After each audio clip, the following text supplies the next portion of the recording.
Puji Tuhan, kita bertemu lagi dalam Spaza musim yang kedua dalam pembahasan besar kita tentang 19 daftar karakter manusia akhir zaman yang terdapat dalam 2 Timotius pasal 3 ayat 1 sampai 5. Kita berdoa terlebih dahulu. Bapa dalam kerajaan surga, kami kembali untuk belajar bersama-sama tentang firman Tuhan. Kiranya Tuhan Yesus berikan kami bimbingan, hikmat melalui Roh Kudus-Mu supaya kami dapat memahami setiap penjelasan yang akan kami terima pada kesempatan kali ini. Dalam nama Tuhan Yesus Kristus, haleluya, amin. Pada pertemuan yang ke-9 kita akan membahas karakter yang ke-8, yaitu tidak peduli agama. Nah, kita baca dulu ayatnya, saudara. Ketahuilah bahwa pada hari-hari terakhir akan datang masa yang sukar, mereka tidak peduli agama. Dalam bahasa aslinya adalah anasios. Ada beberapa hal yang kita perlu pahami lebih dalam lagi karena ini menyangkut tentang dua fenomena yang mencuat hari-hari ini. Keberadaan orang-orang yang mengaku dirinya spiritualis dan juga orang-orang yang diejek sebagai orang-orang agamis. Nah, dua kelompok ini mencuat, salah satu penyebabnya adalah karena salah mengerti tentang arti kesalehan dan kebaikan, ya.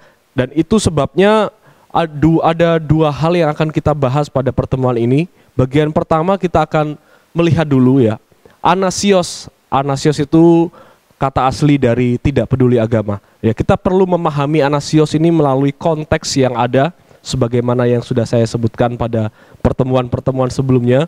Kemudian bagian yang kedua kita akan lebih dalam lagi untuk memahami arti kesalehan atau perilaku saleh. Nah, apa itu kesalehan atau apa itu perilaku saleh dan apa hubungannya dengan karakter yang ke-8 ini, yaitu tidak peduli agama. Nah, kita perlu tahu dulu di bagian pertama ini supaya kita punya pemahaman yang lebih baik lagi tentang karakter ini melalui konteks. Ya, ada 4 hal utama yang rusak menjelang kedatangan Tuhan yang kedua. Ya, yang pertama itu pengenalan diri sendiri. Itu dijelaskan melalui 4 karakter yang pertama, cinta diri, hamba uang, pembual, dan sombong. Kemudian kerusakan dalam hubungan antara orang tua dan anak, di mana yang dimaksud orang tua di sini adalah gereja Tuhan, hamba Tuhan, atau yang berotoritas secara rohani, dan anak ini adalah umat Tuhan atau jemaat. Dan karakter-karakter yang berkaitan dengan rusaknya hubungan orang tua dan anak ini adalah karakter ke-5 sampai ke-9. Kemudian hubungan sosial, yaitu adalah kita dan sesama, dan juga pada area yang keempat, kehidupan rohani. Kita masih ada dalam area yang kedua, sehingga karakter tidak tahu berterima kasih ini ada hubungannya dengan orang tua dan anak. Saya akan mengingatkan lagi apa yang dimaksud hubungan orang tua dan anak, di mana karakter ini ada hubungannya dengan, di mana area ini ada hubungannya dengan karakter ke-5 sampai karakter ke-9. Ya.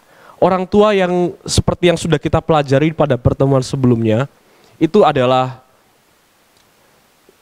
merujuk pada otoritas Tuhan, yaitu melalui firman Tuhan dan gerejanya, dan tentunya para hamba-hamba Tuhan, ya. Di situ ada ajaran, yaitu firman Tuhan, kemudian lembaga, yaitu gereja di mana kita bernaung, dan para pelayan-pelayan atau hamba-hamba Tuhan. Sedangkan anak di sini adalah umat Tuhan atau jemaat.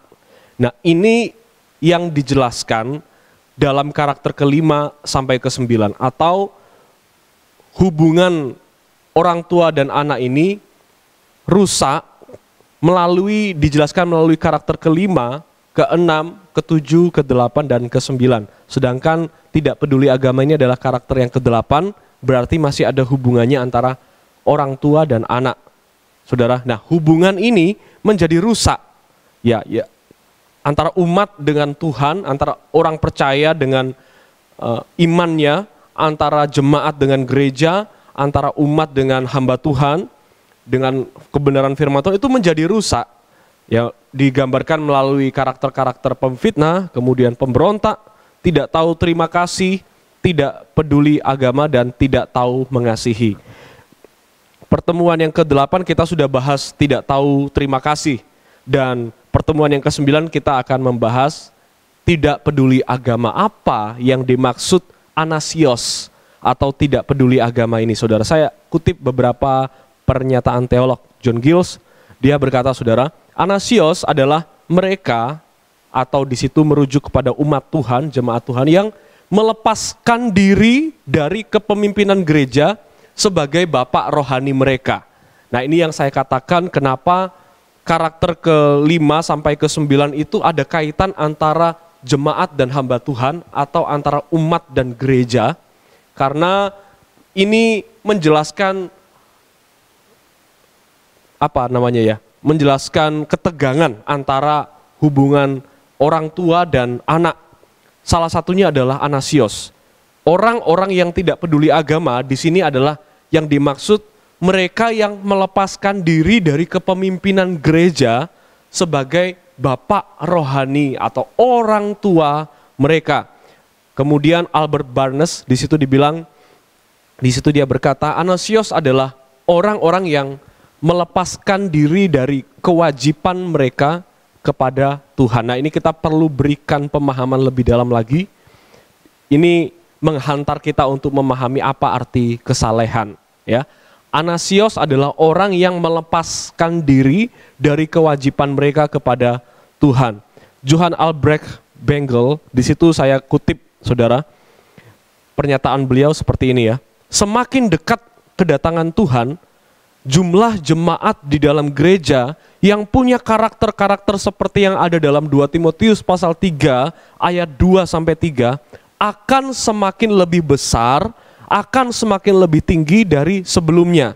Nah, kita lihat bukti nyata, data by data, saudara, ya, dari pernyataan Johann Albert Bengel ini terhadap komentarnya terhadap Alkitab.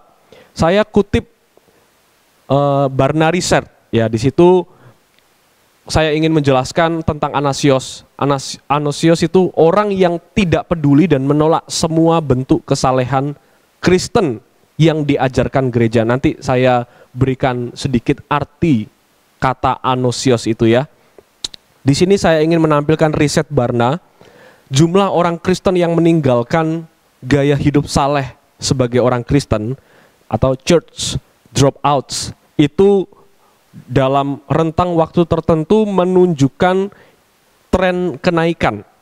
Dari 2011 ada 59% yang mengaku meninggalkan gereja. Ini tidak menjelaskan tentang orang yang meninggalkan imannya. Ya, jadi artinya mereka tetap percaya Tuhan Yesus, tetapi mereka memutuskan untuk tidak lagi bergereja, hanya beriman saja kepada Tuhan, tetapi menjadi orang-orang yang unchurched people atau orang-orang yang tidak bergereja. Atau artinya dari 60 anggota jemaat itu hanya 25 anggota saja yang berbakti. Yaitu gambaran tahun 2011 ada 59% unchurched people atau orang-orang Kristen yang tidak bergereja. Kalau diilustrasikan dalam skala kecil, contohnya kalau sebuah gereja itu ada 60 anggota jemaat, tetapi hanya 25 saja yang aktif dapat dijumpai di gereja dalam setiap minggu. Nah, ternyata pada 2019 tren dropouts, ya, church dropouts ini mengalami kenaikan tren dari 59% itu ternyata melonjak menjadi 64% orang-orang Kristen yang meninggalkan gaya hidup saleh sebagai seorang Kristen. Artinya kalau ada 60 anggota jemaat tetap dalam sebuah gereja, itu hanya 22 orang saja yang berbakti setiap hari Minggu di gereja. Kalau tahun 2011 itu 25 orang dari 60, sedangkan 2019 turun menjadi 22 orang dari 60 anggota yang terdaftar. Nah, dari sini saja kita bisa tahu ada tren kenaikan orang-orang yang tidak mempedulikan agama. Di sini tidak menjelaskan tentang orang-orang di luar Kristen, saudara, ya. Tidak peduli agama ini bukan merujuk pada orang-orang yang di luar iman Kristen, atau orang-orang yang tidak percaya Yesus, atau orang yang murtad. Tidak. Tetapi tidak peduli agama ini, orang yang masih mengaku sebagai orang yang percaya Yesus, tetapi gaya hidup mereka tidak dibuktikan pernyataan iman mereka, pengakuan iman mereka dengan kehadiran mereka di gereja atau praktek-praktek hidup sebagai seorang yang beragama Kristen. Nah, ini adalah salah satu makna tidak peduli agama atau anosios. Kita masuk pada bagian yang kedua, saudara ya. Anosios itu secara sederhana orang yang tidak peduli atau menolak semua bentuk kesalehan kekristenan yang diajarkan oleh gereja. Itu dulu kita tangkap untuk bagian pertama ya. Jadi tidak peduli agama itu contoh konkretnya unchurched people atau orang-orang yang memutuskan untuk tidak bergereja sekalipun mereka mengaku sebagai orang yang percaya Tuhan Yesus. Itu sederhananya. Maka kita masuk pada bagian yang kedua. Apa yang dimaksud bentuk kesalehan Kristen? Nah, di sini kan disebutkan arti anosios itu orang yang tidak peduli atau menolak semua bentuk kesalehan Kristen. Nah, kita masuk bagian kedua, apa yang dimaksud kesalehan itu? Supaya di sini saudara, kita memperbaiki pemahaman supaya kita tahu ada fenomena seperti orang-orang yang mengaku spiritualis. Spiritualis itu seperti ini saudara, dia tidak peduli lagi semua bentuk-bentuk ritual agama. Dia mengaku dia mengekspresikan imannya melalui relasi yang personal dengan Tuhan. Ya, personal relationship with God. Nah, ini saudara yang mencuat akhir-akhir ini. Mereka mulai kecewa sama gereja, sama cara gereja memimpin jemaat, cara gereja memanage, mengelola pelayanan mereka menjadi kecewa, sosok-sosok hamba Tuhan yang ternyata terbukti punya kesalahan-kesalahan, sehingga mereka memutuskan, sudahlah ngapain gereja-gerejaan, yang penting aku di rumah, baca Alkitab, berdoa, gak usah ke gereja-kegerejaan, yang penting aku percaya Tuhan Yesus sebagai Tuhan dan Juru Selamat. Nah, kita perlu tahu arti kesalehan itu apa, arti perilaku saleh itu apa, dan apakah penting untuk memiliki bentuk kesalehan sebagai orang yang mengaku percaya sama Tuhan Yesus, atau kita hanya cukup menjadi orang yang spiritualis. Spiritualis itu artinya orang yang hanya menjalin relasi hubungan dengan Tuhan tanpa mengafiliasi diri, tanpa menanamkan diri pada gereja-gereja lokal tertentu di tempatnya masing-masing. Nah, kita perlu tahu dulu apa yang dimaksud perilaku saleh. Di sini baru saya sebutkan anosios itu apa ya. Anosios itu dibangun dari dua kata, an atau a itu tidak atau tanpa, sedangkan hosios. Nah, hosios ini saudara dalam beberapa ayat dalam Perjanjian Baru itu diterjemahkan sebagai kudus, ya. Terutama ayat-ayat yang merujuk tentang pribadi Tuhan, maka the only one, kalau saudara saya tidak tampilkan ayat-ayatnya ya, ada ayat-ayat situ yang merujuk langsung pribadi Tuhan, di situ diterjemahkan dalam bahasa Indonesia sebagai yang kudus, yang kudus, yang kudus. Tetapi dalam ayat-ayat lain yang berkenaan dengan manusia, dengan kita sebagai orang percaya, atau yang berkenaan dengan pribadi kemanusiaan Kristus, kita akan lihat ayatnya nanti, itu dipakai kata saleh atau diterjemahkan menjadi saleh. Ya, kita perlu tahu dulu hosios ini apa supaya kita tangkap artinya. Oh, berarti karakter tidak peduli agama itu seperti ini ya. Ya, kita perlu tahu dulu, saudara perhatikan kalimat ini. Yang perlu saudara ketahui, yang perlu saudara jadikan acuan untuk memahami pembahasan pada pertemuan kali ini adalah kalimat ini ya. Kita perlu perbaiki dulu anggapan-anggapan kita yang mungkin salah. Yang pertama, saleh atau kesalehan ya atau perilaku saleh itu tidak sama atau benar-benar berbeda dengan bersih tanpa noda dan celah atau tanpa cacat celah. Dalam artian kualitas moral. Nah, saleh itu tidak ada hubungan sama kualitas moral seseorang. Ini dulu kita simpan artinya ya, kalimatnya. Saleh, perilaku saleh, kesalehan itu tidak sama, tidak ada hubungannya dengan kualitas moral dari seseorang. Tetapi saleh itu berkaitan dengan ekspresi ritualistik. Ini dalam kaitannya dengan kualitas ritual seseorang. Ya, karena kita tahu bahwa manusia itu bukan hanya homo religius, tetapi juga homo symbolicum. Homo symbolicum ini artinya begini saudara. Seseorang yang mengekspresikan imannya lewat berbagai macam bentuk praktek-praktek agama. Ya, itu yang disebut sebagai saleh, kesalehan. Tidak ada hubungannya dengan moral, tidak ada hubungannya dengan kebaikan, tidak ada hubungannya dengan kepribadian yang ramah. Ya, contohnya dia orang yang bisa mengekang diri, yang bisa mengendalikan emosi, yang suka menolong dan lain sebagainya. Itu bukan tidak menjelaskan arti saleh. Saleh itu dalam artian kualitas ritualistik. Nah, ini kita perlu tahu saudara, sehingga di sini kita memahami beda antara kebaikan dan kesalehan. Saya tampilkan ayat-ayatnya. Yang pertama Ibrani 7 ayat 26. Di situ dikatakan begini. Ini merujuk pada pribadi Kristus yang disebut sebagai imam besar. Sebab imam besar yang demikianlah yang kita perlukan, ya, yaitu yang saleh, tanpa salah, tanpa noda, terpisah dari orang-orang berdosa dan lebih tinggi dari tingkat-tingkat sorga. Imam besar seperti apa yang diperlukan oleh manusia itu mencakup 3 aspek. Dan di sini kalau saudara lihat, saleh itu dibedakan dengan tanpa salah dan tanpa noda. Sehingga saudara, menjadi saleh itu tidak ada hubungannya dengan orang yang sifatnya baik.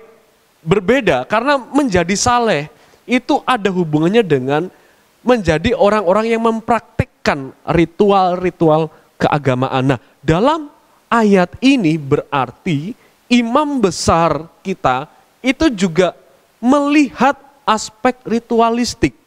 Karena di situ ada kata saleh, dan saleh di sini diterjemahkan hosios. Dari kata hosios, yaitu kalau kita kaitkan dengan 2 Timotius 3 berarti hosios ini artinya orang yang peduli sama agama. Orang yang peduli sama praktek-praktek beragama. Contoh sederhananya adalah pergi ke tempat ibadah, berdoa, berpuasa, baca Alkitab, nyanyi-nyanyi lagu rohani. Nah, ini salah satu bentuk praktek kesalahan. Kita akan lihat itu nanti saudara ya. Dalam ayat ini kita melihat ada 3 aspek yang dibutuhkan oleh sosok yang pantas kita sebut imam besar. Aspek ritual, dia harus menjadi orang yang saleh. Aspek moral, nah aspek moral ini kaitan sama kebaikan-kebaikannya, kebersihannya sebagai seseorang. Artinya begini, ramah, kemudian dia tidak ditemukan kesalahan atau kejahatan dalam setiap karakternya, kepribadiannya itu baik, tanpa noda, tanpa salah, tanpa cacat celah. Nah, ini yang disebut aspek moral. Sehingga kebaikan itu berbeda dengan kesalehan. Kalau kesalehan menjelaskan gaya hidup beragama seseorang melalui praktek-praktek ritualistik. Kalau kebaikan itu ada kaitannya sama moralitas seseorang. Bagaimana dia harus bersikap ramah sama orang, bagaimana dia harus menghormati orang tua. Nah, itu bukan kesalehan, itu adalah moral yang baik. Nah, kita lihat lagi ayatnya saudara. Ternyata 3 aspek ini juga diperlukan untuk seorang gembala sidang atau seorang penilik jemaat atau seorang pengatur rumah Allah. Seperti dalam Titus pasal 1 ayat 8 dan 9 itu bukan 7 dan 8 ya saudara, tapi 8 dan 9. Di situ ayat sebelumnya dibilang, seorang penilik jemaat harus, nah kita lompat ayat 8 dan 9, seorang penilik jemaat harus apa? Harus yang pertama suka memberi tumpangan, suka akan yang baik, bijaksana, adil, dapat menguasai diri. Saudara baca ayatnya dalam Titus 1 ayat 8 dan 9. Nah, apa yang saya kasih warna biru ini aspek-aspek moral yang diperlukan harus ada dalam diri seorang penilik jemaat. Nah, ini yang saya sebut aspek moral. Suka yang baik, bijaksana, adil, dia bisa mengendalikan dirinya, mengontrol emosinya, mengelola emosinya. Nah, ini ramah ya, hospitality-nya ada, suka memberi tumpangan, suka menghormati orang lain, santun, cakap dalam mengajar. Ini aspek moral. Kalau saudara baca Titus 1 ayat 8 dan 9, di situ juga dikatakan saleh. Nah, saleh di sini aspek ritual atau aspek agama, keagamaan. Dan yang terakhir di situ, penilik jemaat harus dapat berpegang pada perkataan yang benar. Kata berpegang di situ kaitannya sama spiritualitas seseorang ya, atau seseorang penilik jemaat. Dia berpegang itu artinya beriman, punya relasi yang intim secara spiritual dengan Tuhan. Tetapi bukan hanya berpegang pada apa? Pada perkataan yang benar. Dan ayat selanjutnya di situ ditulis, yaitu ajaran yang sehat. Ya, itu artinya aspek intelektual. Jadi di situ jadi satu ya. Aspek spiritual dan intelektual itu jadi satu. Kemudian ada aspek moral, aspek ritual. Nah, ayat ini saya tampilkan kepada kita untuk menjelaskan bahwa kebaikan itu beda sama kesalehan. Kebaikan itu tidak ada hubungan sama kesalehan, begitu pula kesalehan tidak ada hubungan sama kebaikan.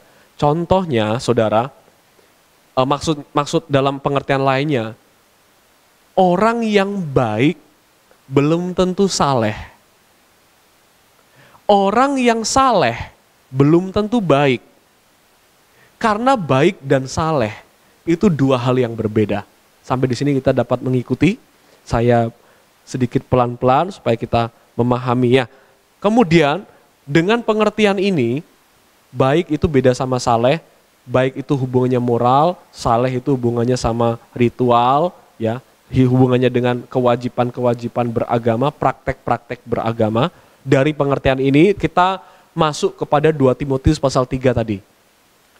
Kalau kita ingat, karakter yang ke-8 ini ada hubungannya antara orang tua dan anak. Sehingga tidak peduli agama ini menjelaskan karakter dari si anak. Karakter dari si anak dalam artian ini merujuk pada jemaat atau umat Tuhan. Atau orang percaya. Ya. Karakter tidak peduli agama ini merujuk pada si anak tadi. Sedangkan orang tua kan hubungannya, orang tua kan merujuk pada gereja, firman Tuhan atau pada iman kekristenan, yaitu orang tua kita. Nah, sekarang kita melihat, saudara, saya berikan ilustrasi di sini. Anak di sini kalau saudara lihat ada gambar seorang ibu, yaitu orang tua, dan seorang anak kecil. Anak kecil ini kita ilustrasikan sebagai jemaat, sebagai umat Tuhan, sedangkan orang tua ini adalah pengajaran firman, kemudian gereja, dan hamba-hamba Tuhan yang ditetapkan untuk melayani kita semua sebagai jemaat Tuhan. Nah, kita melihat di sini ilustrasinya saya pakai begini, saudara. Hubungan orang tua, nah anak ini punya hubungan yang baik dengan orang tua. Sementara di gambar yang satunya, anak ini main-main sama teman-teman lainnya yang bukan anak dari orang tua kita. Nah, anak-anak yang saudara lihat di gambar sampingnya ini, itu saya ilustrasikan sebagai gaya hidup duniawi atau orang-orang di luar Kristus atau pergaulan-pergaulan di luar iman kita kepada Tuhan, mereka-mereka yang tidak percaya kepada Tuhan atau mereka-mereka yang tidak menghidupi imannya di dalam Tuhan. Ya, baik. Dari sini saya ingin menjelaskan bedanya perilaku saleh dan perilaku baik. Perilaku saleh itu begini, saudara.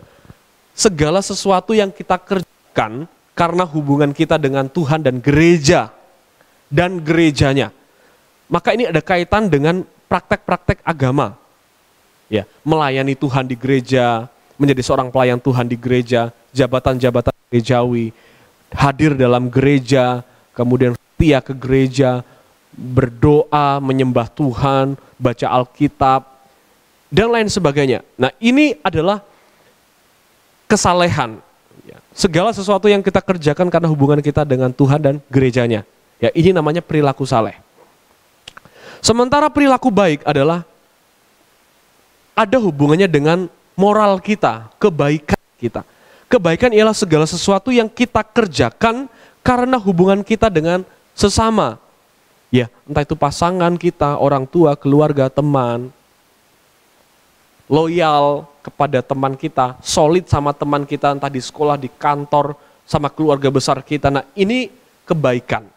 Orang yang baik hidupnya, orang yang ramah, orang yang ya baik lah ya intinya, itu belum tentu saleh. Belum tentu dia orang yang setia secara ritualistik. Belum tentu dia orang yang datang ke gereja. Bisa saja dia orang yang memang dasarnya baik, sopan, ramah, suka menolong, tapi dia orang yang tidak ke gereja. Anchors people. Tapi di satu sisi bisa juga orang yang setia ke gereja, suka baca Alkitab, bisa haus untuk selalu melayani Tuhan, berdoa, rajin berdoa, menyembah Tuhan, gak pernah absen di gereja. Orang-orang ini bisa di luar gereja ditemukan baik. Sikapnya sama orang tua, sikapnya sama teman-temannya sangat mencerminkan iman Kristen. Sikapnya sama orang-orang lain sangat tidak, dia kasar, dia suka maki-maki, tangannya suka mukul, padahal dia saleh. Padahal dia orang saleh. Dia kelihatan setiap hari setiap ada ibadah dia ke gereja, bahkan dia melayani Tuhan, dia baca Alkitab, dia berdoa, dia menyembah. Di gereja perilaku salehnya itu ditampakkan. Memang dia saleh. Tetapi ternyata di luar dia belum baik. Dia sangat berbeda sekali. Dia menjadi orang yang suka marah, tidak mau kasih pengertian sama orang lain, tidak mau menghormati orang lain, suka menekan, suka memeras dan lain sebagainya. Itu sebabnya saudara, apakah dengan penjelasan saya yang sampai di slide ini, saudara merasa hanya perlu kita sebagai pengikut Kristus itu hanya perlu memiliki perilaku saleh saja? Nah, dengan penjelasan ini, kita tahu bahwa sebagai umat yang percaya kepada Tuhan, maka kita hidup dalam keseimbangan antara kebaikan dan kesalehan. Orang-orang tertentu di zaman sekarang mulai merasa kecewa dengan gereja sehingga mereka meninggalkan perilaku saleh dan menekankan aspek-aspek sosial. Percuma ke gereja kalau nggak suka memberi, nggak bisa kasih santunan ke orang miskin, nggak peduli sama yatim piatu, nggak ngerawat orang tuanya. Percuma nggak usah ke gereja, ngapain ke gereja kalau begini-begini. Nah, kata-kata ini digaungkan di mana-mana. Karena menekankan perilaku baik. Kebaikan itu ditekankan sampai-sampai menindas kesalehan yang seharusnya juga perlu untuk diwujudkan sebagai ekspresi iman dia. Sementara di sisi lain ada orang-orang yang sangat agamis, yang hanya peduli sama, saudara, hari-harinya selalu diisi dengan jadwal-jadwal kegiatan gereja. Dikit-dikit dia melayani, dikit-dikit baca Alkitab, dikit-dikit dia berdoa. Dia memegang jabatan banyak di dalam gerejanya. Tetapi dia tidak peduli sama kebaikan yang harus dia lakukan di luar, kepada orang-orang yang belum percaya Tuhan, atau kepada keluarganya, atau kepada saudara seimannya di luar gereja. Nah, ini yang saya maksud, bahwa sebagai pengikut Kristus kita perlu punya hubungan yang baik dengan orang tua, juga dengan teman-teman kita. Jangan cinta teman sampai tinggalkan orang tua. Jangan selalu hanya eksklusif bersama orang tua dan meninggalkan teman-teman kita. Kita tidak bisa memilih salah satu dari kedua ini. Kalau kita memilih salah satu dan menekankan salah satu, kita menjadi ekstremis yang terjebak pada salah satu kutub. Kalau kita menekankan perilaku saleh, kita akan menjadi agamis. Kalau kita menekankan perilaku baik, kita akan menjadi seorang yang spiritualis. Udahlah, yang penting percaya Tuhan, gak usah ada hubungannya sama agama, gak usah ngapain imanmu ditentukan sama ajaran dari orang lain. Orang sama-sama makan nasi, orang sama-sama manusia punya salah. Kenapa kita perlu menyerahkan diri kita untuk diajarkan oleh orang yang juga punya kelemahan? Nah, kata-kata ini digaungkan untuk mempromosikan perilaku baik, kebaikan, aspek sosial, dan menindas aspek kesalehan atau yang kita sebut sebagai perilaku saleh. Nah, ini yang saya sebut, orang yang meninggalkan perilaku saleh demi kebaikan adalah orang yang tidak peduli agama. Sederhananya, bentuk-bentuk kebaikan saudara bisa lihat dalam ayat-ayat ini, dan bentuk-bentuk kesalehan juga saudara bisa lihat di ayat-ayat ini. Saya tampilkan contohnya ya, menolong, merawat orang tua, menolong orang yang membutuhkan, bergaul sama teman, bekerja keras, kemudian apalagi di situ, belajar dengan rajin, family time. Ini bentuk-bentuk kebaikan yang ada hubungannya dengan sesama. Sedangkan bentuk-bentuk kesalehan itu apa? Berbakti di gereja, suka dengar lagu gereja, baca Alkitab, pelajari firman Tuhan, menjadi pelayan Tuhan, dan lain sebagainya yang ada hubungannya sama gereja, sama kewajiban-kewajiban beragama. Ini bentuk-bentuk kesalehan. Makanya kan ada ayat dalam Perjanjian Lama, jangan terlalu saleh. Karena kalau kita terlalu saleh, kita meninggalkan bentuk-bentuk kebaikan. Terlalu saleh, kita males merawat orang tua, tidak mau family time, gak mau belajar dengan rajin, gak mau belajar keras. Itu sebabnya Tuhan ingin kita balance dalam hidup kita sebagai orang percaya. Kita perlu memiliki bentuk-bentuk kesalehan dan bentuk-bentuk kebaikan. Ketika pengikut Kristus diperhadapkan dengan dua pilihan ini, mana ya yang harus kulakukan? Apakah aku harus berhubungan sama orang tua atau aku harus berhubungan sama teman-temanku ya? Nah, firman Tuhan katakan, di akhir zaman, orang-orang yang mengaku dirinya pengikut Kristus, akan banyak di antara mereka yang pada akhirnya memilih untuk berhubungan sama teman mereka dan meninggalkan orang tua mereka. Padahal dalam 2 Petrus 1 ayat 5-6, kesalehan itu salah satu ekspresi iman kita yang perlu kita lakukan juga sebagai orang percaya. Justru karena itu kamu harus dengan sungguh-sungguh berusaha untuk menambahkan kepada iman, yaitu apa? Kebajikan. Kebajikan virtue, nilai-nilai hidup. Kepada kebajikan tambahkan pengetahuan. Kepada pengetahuan tambahkan penguasaan diri. Kepada penguasaan diri tambahkan ketekunan. Tambahkan kesalehan. Ya. Tambahkan kasih pada saudara-saudara, jangan hanya berhenti pada kesalehan. Jangan hanya berhenti pada kasih pada saudara-saudara kita seiman, tapi kasih pada akhirnya juga pada semua orang. Sebab apabila semuanya itu ada padamu dengan berlimpah-limpah, kamu akan dibuat menjadi giat dan berhasil dalam pengenalanmu akan Yesus Kristus, Tuhan kita. Di sini saya ingin kita melihat uniknya saudara, kebenaran firman Tuhan, bahwa 2 Petrus 1 ayat 5-6 ini bisa dibagi menjadi 4 area. 4 area yang ada hubungannya dengan area yang rusak pada karakter-karakter manusia akhir zaman, yang dijelaskan karakter-karakter manusia akhir zaman dalam 2 Timotius pasal 3:1-5. Kalau kita ingat, area yang pertama yang rusak adalah apa? Pengenalan akan diri sendiri, yaitu ada kaitannya dengan poin-poin iman, kebajikan, pengetahuan, dan penguasaan diri. Sedangkan ketekunan dan kesalehan ada kaitannya sama hubungan orang tua dan anak. Yang dalam hal ini orang tua itu gereja ya. Kita perlu untuk punya hidup saleh.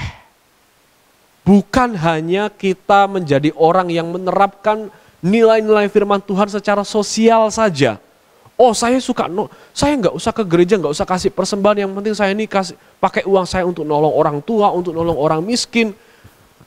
Itu suatu pemikiran yang berat sebelah. Karena firman Tuhan bilang, perbaiki pengenalan diri kita, Ya dari iman, kebajikan, pengetahuan, penguasaan diri ini ada hubungannya sama pengenalan diri. Nanti kalau pengenalan diri ini kita sudah diperbaiki, kita melanjutkan perbaikan diri kita kepada hubungan kita antara sebagai anak kepada orang tua kita, yaitu gereja, hamba Tuhan, atau pengajaran firman Tuhan. Setelah kita sudah punya kehidupan yang saleh, kita lanjutkan lagi hubungan dengan sosial, dengan sesama. Kalau kita ingat 4 area yang rusak di akhir zaman itu apa tadi? Yang pertama, pengenalan akan diri sendiri. Yang kedua, hubungan orang tua dan anak. Hubungan orang tua ini adalah gereja, anak ini adalah jemaat, atau bisa disebut kehidupan agamawi.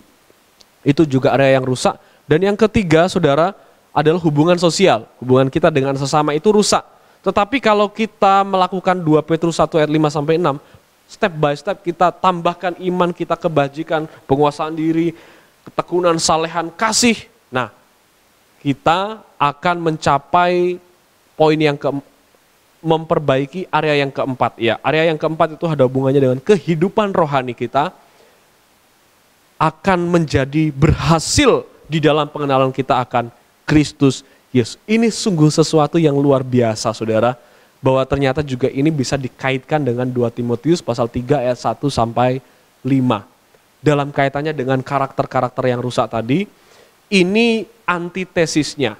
Ya, ini perlawanannya terhadap karakter yang rusak tadi.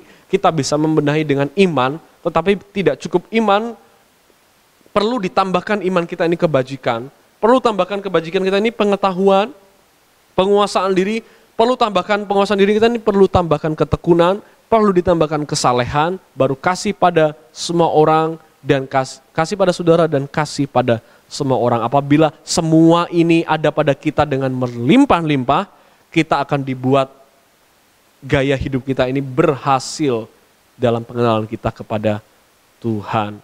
Ya, saudara yang dikasih oleh Tuhan, ini yang saya sebut tadi ya, 4 area ini tergambar dengan baik dalam 2 Petrus 1 ayat 5-6.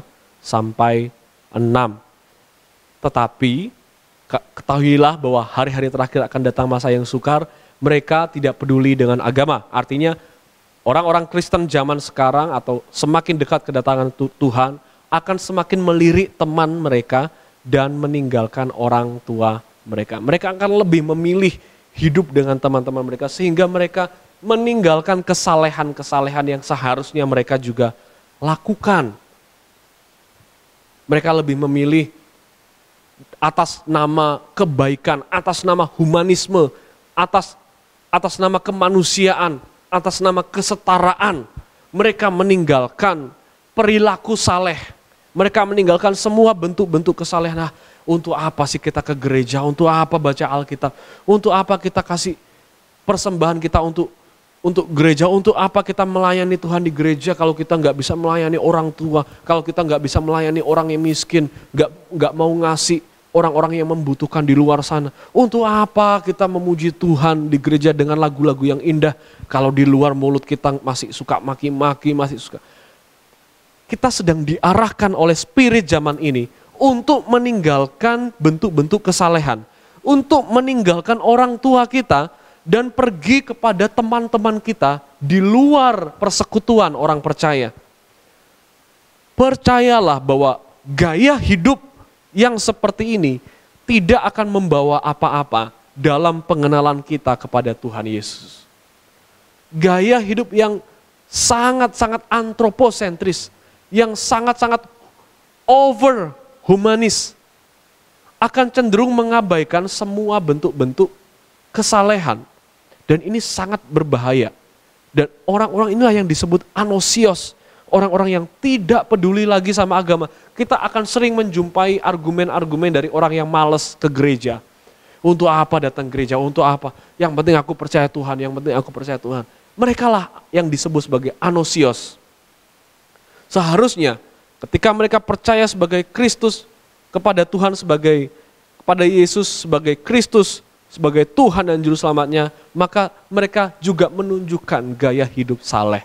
Bukan hanya gaya hidup yang baik, moral yang baik, bukan hanya perilakunya baik, tapi juga perilaku saleh. Karena ini juga ada di dalam kebenaran firman Tuhan. Yohanes 6 ayat 66, di situ ada sesuatu yang menarik, saudara. Saya gambarkan di sini.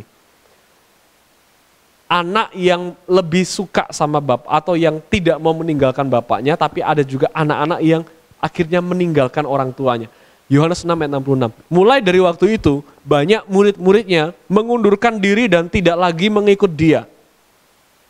Kemudian ayat selanjutnya, ayat 67 dan ayat-ayat selanjutnya, Tuhan Yesus tanya kepada ini murid yang masih tinggal. Karena konteksnya begini saudara ya, Tuhan Yesus kasih firman Tuhan, kemudian ada orang yang terlalu keberatan sama firman itu dan mereka banyak yang mengundurkan diri, tapi ada yang masih tetap stay dengan imannya dan hubungannya sama orang tua mereka yaitu Tuhan Yesus Kristus, hubungan mereka sama Tuhan. Nah, Tuhan Yesus tanya sama orang yang masih stay, yang gak mau ikut pergi meninggalkan Tuhan Yesus. Loh, apa kamu gak ikut pergi juga? Apa yang dikatakan oleh murid yang masih stay, setia, bertahan ini? Dia bilang, Tuhan, kepada siapa kami akan pergi? Perkataanmu adalah perkataan hidup yang kekal. Saudara yang dikasihi oleh Tuhan, anak ini sekalipun pada ayat selanjutnya dibilang, kamu itu aku pilih sebagai murid. Ayat ini menggambarkan bahwa Tuhan Yesus secara kiasan juga kita bisa sebut orang tua kita. Seandainya kita gambarkan anak diusir sama orang tua kita. Sebagai seorang anak yang diusir atau pergi meninggalkan orang tua kita. Terus kita mau pergi kemana? Orang tua itu cuman sepasang yaitu ayah dan ibu kandung kita. Kalau kita sudah pergi meninggalkan mereka, kita harus pergi kemana? Kita tidak bisa merekrut orang tua baru menggantikan orang tua kandung kita, bukan? Kita nggak bisa milih orang lain yang random atau yang baik sama kita, yang peduli sama kita, yang care banget sama kita, dan kita angkat mereka sebagai orang tua. Orang tua angkat itu beda dengan orang tua yang memang benar-benar menghadirkan kita di dunia ini. Nah, orang tua kandung kita. Nah, inilah yang saya sebut saudara. Fenomena akhir zaman akan banyak orang-orang anak-anak dari orang tua rohani yang meninggalkan, yang memfitnah orang tua mereka, memberontak terhadap orang tua, gak tahu terima kasih, gak peduli agama, dan pada pertemuan selanjutnya kita akan belajar tidak tahu mengasihi. Tetapi seharusnya kita menjadi seorang anak yang tetap setia, tetap menjalankan perilaku saleh kita, sekalipun kita juga harus belajar untuk berbuat baik. Tidak boleh hanya saleh saja. Tidak cukup hanya saleh saja untuk mengekspresikan iman kita sebagai ucapan syukur kita kepada Tuhan. Kita juga harus bergerak keluar. Tapi bergerak keluar berbeda dengan pergi keluar. Bergerak keluar artinya kita dari dalam, kita ekspresikan iman kita keluar. Bukan keluar meninggalkan persekutuan kita dengan orang tua. Tetap kita perlu gereja, perlu hamba-hamba Tuhan yang mengajar kita. Karena apa? Karena gereja itu ditetapkan oleh Tuhan Yesus sendiri. Hamba-hamba Tuhan itu juga ditetapkan oleh Tuhan Yesus sendiri untuk memperlengkapi kita sebagai orang percaya, bertumbuh dalam pengenalan kita kepada Tuhan. Nah, ini anak yang setia ini yang menjadi tujuan dari PA ini. Dengan melalui penjelasan firman ini, saya berharap kita menjadi seorang anak yang setia sama orang tua kita. Setia sama orang tua kita yaitu Bapa kita di surga. Setia sama orang tua kita yaitu pengajaran firman Tuhan. Setia sama orang tua kita yaitu gereja di mana kita berada. Setia sama orang tua kita yaitu kita masih punya kepatuhan, kehormatan, ketundukan pada hamba Tuhan yang berotoritas untuk memimpin dan melayani kita. Jadilah anak-anak yang setia karena hari-hari ini adalah hari yang sukar karena banyak anak-anak yang tidak setia sama orang tuanya. Mari kita tetap dekatkan diri kita sama Tuhan juga melalui orang tua kita.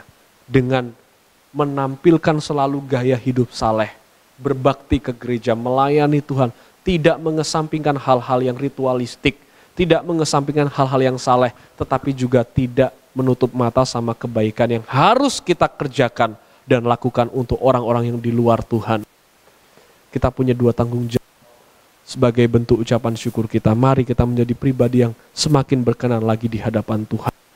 Tuhan Yesus, kami mengucap syukur buat kebenaran firman-Mu, sehingga kami dapat memahami apa beda antara kesalehan dan kebaikan, dan kami tidak boleh menitik beratkan diri kami pada salah satu di antara keduanya. Tetapi sebagai orang percaya yang selalu disempurnakan oleh firman Tuhan, kami harus menerapkan, mewujudkan keduanya dalam hidup kami sebagai ekspresi iman kami, tanda syukur kami akan atas keselamatan yang Tuhan sudah berikan kepada kami. Kiranya firman-Mu bekerja dalam hidup kami, memperbaharui hidup kami. Dalam nama Yesus Kristus kami akhiri PA ini. Haleluya, amin. Kiranya kasih Tuhan Yesus menyertai kita senantiasa. Haleluya.